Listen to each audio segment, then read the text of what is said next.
ज्ञान आश्रम को सब्सक्राइब करें और सारी नोटिफिकेशन के लिए बेल आइकन दबाएं। हेलो दोस्तों, ज्ञान आश्रम में आप लोग का स्वागत है। अभी तक हम लोगों ने अकाउंट के मोस्ट इंपॉर्टेंट क्वेश्चन को दो पार्ट में देखा था, टॉप 20 करके। उसी तरह आज जो है बीएसटी के इंपॉर्टेंट क्वेश्चन के ऊपर हम लोग बात करेंगे। बीएसटी के जो इंपॉर्टेंट क्वेश्चन है वो तीन पार्ट में कंप्लीट होगा। टॉप 20 करके तीन सीरीज बनेगा। ज्यादा क्वेश्चन 60 क्वेश्चन हो जाएंगे। इसका रीजन ये है क्योंकि हम लोग का जो बीएसटी है वो पहली बार यूपी बोर्ड में लगा है, और अगर किसी और जगह का रहता तो हम लोग अल्टरनेट तरीके से क्वेश्चन पूछे जाते हैं। जैसे बहुत से क्वेश्चन होते हैं जो अगर इस बार आ गए तो अगले साल नहीं आएंगे, एक साल बाद आएंगे, और उसका ऑपोजिट वाला क्वेश्चन अगले साल आएगा। इस तरीके से बहुत से क्वेश्चन थे। लेकिन फर्स्ट टाइम यूपी बोर्ड में बीएसटी होने की वजह से बिजनेस स्टडी, क्योंकि पहले बिजनेस ऑर्गेनाइजेशन था, बिजनेस स्टडी फर्स्ट टाइम होने की वजह से जो है क्वेश्चन हम लोग गेस नहीं कर सकते। तो जितने इंपॉर्टेंट है उनको हमने बताया है, और एकदम गारंटी है ये जो हम इंपॉर्टेंट क्वेश्चन बताएंगे इसमें आपका अति लघुत्री, लघुत्री और दीर्घ ये सारे क्वेश्चन फंस जाएंगे। और अगर इसको आपने अच्छे तरीके से पढ़ा तो आपका बहुविकल्पी भी मैक्सिमम सही हो जाएगा, यानी एमसीक्यू भी पढ़ने की जरूरत नहीं पड़ेगी। मतलब ओवरऑल ये जो है आपको कंप्लीट स्टडी है, पूरी तरह से आप इसको पढ़ने से आपका पूरा का पूरा बेस्टी तैयार हो जाएगा। तो चलिए इस चीज को शुरू करते हैं। लेकिन शुरू करने से पहले हम यही बोलना चाहेंगे कि जो भी बच्चे पहली बार ज्ञान आश्रम चैनल पर आए, चैनल को जरूर से जरूर सब्सक्राइब करें। इंपॉर्टेंट है ये चैनल आपका। अगर आप कॉमर्स साइड के स्टूडेंट है तो ये चैनल आप सब्सक्राइब कर लें। सारे के सारे कॉमर्स की स्टडी यहाँ पर जो है रेगुलर बेसिस पे होती है। साथ ही साथ जो है आप जो है हमारा इंस्टाग्राम को फॉलो कर ले, वहां पर आप हमसे बातचीत कर सकते हैं। अगर आपके कुछ डाउट है तो आप वहां पर हमसे पूछ सकते हैं। इसी के साथ साथ फेसबुक पेज ही भी है हमारा ज्ञान आश्रम का, वहां पर भी आप उसको फॉलो कर ले, फेसबुक पेज को भी, क्योंकि वहां पर भी इंपॉर्टेंट वीडियोस वगैरह छोटे मोटे जाते रहते हैं अक्सर, और पोस्ट वगैरह होता रहता है। साथ ही साथ टेलीग्राम चैनल है ज्ञान आश्रम, वो ज्वाइन करना मोस्ट इंपॉर्टेंट है। इसका रीजन ये है क्योंकि टेलीग्राम पर ही वीडियोस की लिंक, इंपॉर्टेंट क्वेश्चन का पीडीएफ, यहां तक कि जो है चैनल से रिलेटेड कोई भी नोटिफिकेशन होता है वो सब आपको टेलीग्राम पे ही मिलता है, इसलिए उसको भी ज्वाइन करना बहुत ज्यादा जरूरी है। तो चलिए हम लोग क्वेश्चन को शुरू करते हैं। पहला टॉप 20 क्वेश्चन। सबसे पहला अगर हम क्वेश्चन की बात करें तो वो है प्रबंध से आशय, विशेषताएं एवं प्रकृति। आपको जो है प्रबंध क्या है ये जानना है, उसके साथ साथ उसकी विशेषताओं को बताना और उसकी प्रकृति को बताना। हालांकि प्रकृति और विशेषताएं सिमिलर टॉपिक आपको मिलेगा। अगर आपने विशेषताएं याद कर लिया तो प्रकृति याद करने की जरूरत नहीं है, क्योंकि लगभग बस सेम मिलता है। लेकिन आप थोड़ा सा अगर दोनों पढ़ लेंगे तो ओवरऑल आप ज्यादा टॉपिक्स लिख सकते हैं, इसलिए दोनों क्वेश्चन हमने यहाँ पे इन्वॉल्व कर दिया है। उसके साथ साथ है प्रभावपूर्णता एवं कुशलता में अंतर। ये अति लघुत्री और लघुत्री क्वेश्चन के लिए मोस्ट इंपॉर्टेंट है। प्रभावपूर्णता और कुशलता में अंतर, 4-5 अंतर आपको मिलेंगे, एकदम अच्छे तरीके से पढ़ लीजिए, आना ही आना है। फिर इसके बाद प्रबंध के उद्देश्य और महत्व बताइए। मोस्ट इंपॉर्टेंट क्वेश्चन है, अक्सर लॉन्ग में पूछा जाता है, ज्यादातर चांसेस है कि इस बार लॉन्ग में पूछा जाएगा, इसलिए इसको बहुत अच्छे तरीके से याद करिए। प्रबंध के महत्व और प्रबंध के उद्देश्य अगर अलग अलग पूछता है तो आपका जो है शॉर्ट में आएगा, यानी लघुत्री में, लेकिन अगर एक साथ पूछता है तो आपका लॉन्ग में आएगा। फिर इसके बाद जो है प्रबंध के स्तरों की व्याख्या कीजिए। लघुत्री प्रश्न के लिए, ठीक है, शॉर्ट क्वेश्चन के लिए मोस्ट इंपॉर्टेंट है तीनों स्तर, टॉप, मिडिल और जो है लो लेवल का। इसको अच्छे तरीके से पढ़ लीजिएगा। इसके बाद है आपका प्रबंध के कार्यों की विस्तृत व्याख्या कीजिए। प्रबंध के कार्य लॉन्ग के लिए मोस्ट इंपॉर्टेंट क्वेश्चन है। पूरा कार्य आपको लाइन से 5 कार्य होते हैं, पूरे 5 कार्यों को पढ़ना है और एकदम अच्छे तरीके से डिफाइन करना है, ये भी आएगा ही आएगा।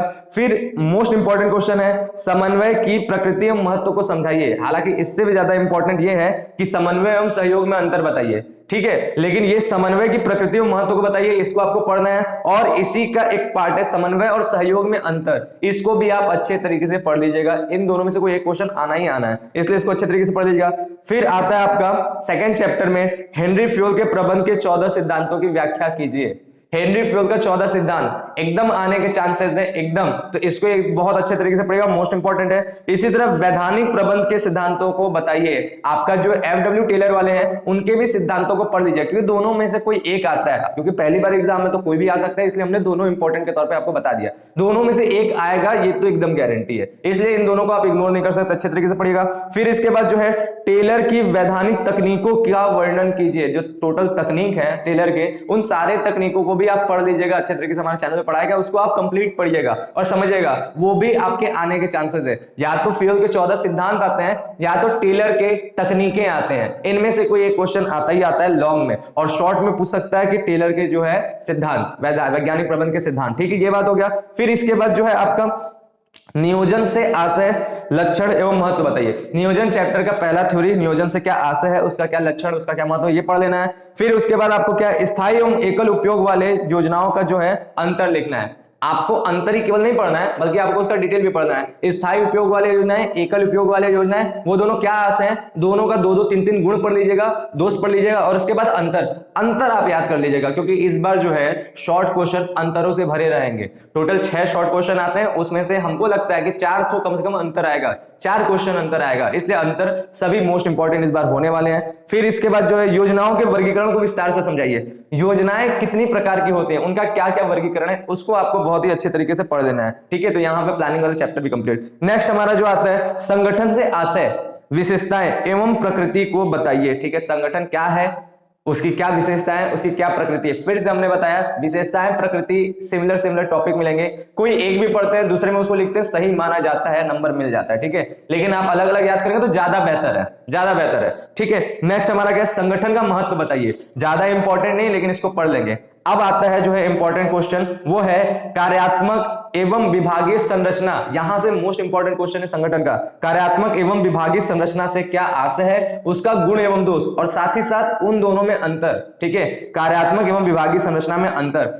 इन दोनों क्वेश्चन में से कोई एक क्वेश्चन तो 100% है कि आना है। क्या क्या, कार्यात्मक एवं विभागीय संरचना में क्या उन दोनों का आशय है, उन दोनों का गुण दोष, ये बात, और या फिर इन दोनों में अंतर, ये बात। इन दोनों में से कोई एक क्वेश्चन आएगा ही आएगा, एकदम गारंटी। इसलिए इन दोनों को अच्छे तरीके से तैयार करेंगे। सेम इसी तरह औपचारिक तथा अनौपचारिक जो संगठन है उनका आशय, गुण दोष और उन दोनों में अंतर, एकदम इसी तरह इनको भी आना ही आना है, ये भी एकदम गारंटी। इसलिए इसको भी अच्छे तरीके से आपको क्या करना है, याद कर लेना है, एकदम गारंटी है। संगठन में 2 क्वेश्चन लॉन्ग में आ सकता है संगठन का, या तो लॉन्ग में नहीं आएगा तो शॉर्ट में आएगा। संगठन जो है पूरे के पूरे प्रबंध के चैप्टर में बहुत ही इंपॉर्टेंट चैप्टर है संगठन, इसलिए बहुत ही अच्छे तरीके से इसको पढ़ लेना है। फिर इसके बाद आता है लास्ट, इसका समझ सकते हैं एक तरह से सबसे आखिरी टॉपिक का सबसे इंपॉर्टेंट क्वेश्चन ये आ जाता है इसमें, अधिकार, उत्तरदायित्व, उत्तर देता है। 3 चीजें होती हैं, इन तीनों में आपको इन तीनों का आशय, इन तीनों का अंतर, मोस्ट इंपॉर्टेंट, बहुत ज्यादा इंपॉर्टेंट, ये आता ही आता है। तो इसलिए इसको भी याद करेंगे। हमने बताया ना संगठन बहुत इंपॉर्टेंट है,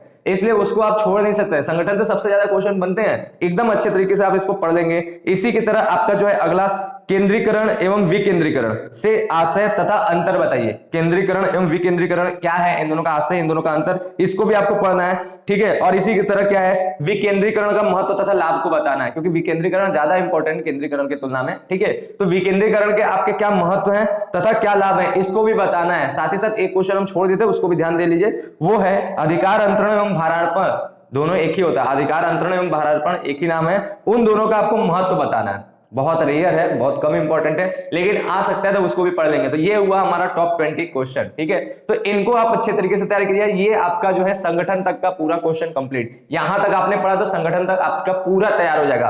कोई भी क्वेश्चन आपका बोर्ड में छूट ही नहीं सकता, संगठन तक का कोई भी क्वेश्चन छूटेगा नहीं। और इतने क्वेश्चन जो है आपको जो है 40 मार्क्स के बराबर आपको मदद करेंगे। इतने में से आप 40 मार्क्स पूरा निकाल सकते हैं पूरी तरह से। अगला जो टॉप 20 क्वेश्चन होने वाला है वो आपका बाकी प्रबंध के जितने चैप्टर्स हैं उनके ऊपर होने वाला है, तो उनको पढ़ेंगे। और उसके बाद नेक्स्ट क्वेश्चन जो हमारा जो नेक्स्ट सीरीज होगा वो व्यवसायिक वित्त वाला जो रहता है लास्ट का टॉपिक, उस पे होने वाला है। तो 3 पार्ट में हम लोग बीएसटी कंप्लीट करेंगे। बने रहिएगा चैनल के साथ, चैनल को सब्सक्राइब करके रखिएगा, दूसरों को शेयर करते रहिएगा ताकि उनको भी इंपॉर्टेंट क्वेश्चन और इसी तरह के सारी चीज मिलते रहे। बस इसी के साथ हम बात को समाप्त करेंगे, मिलेंगे हम लोग नेक्स्ट वीडियो में। तब तक के लिए थैंक यू, बाय।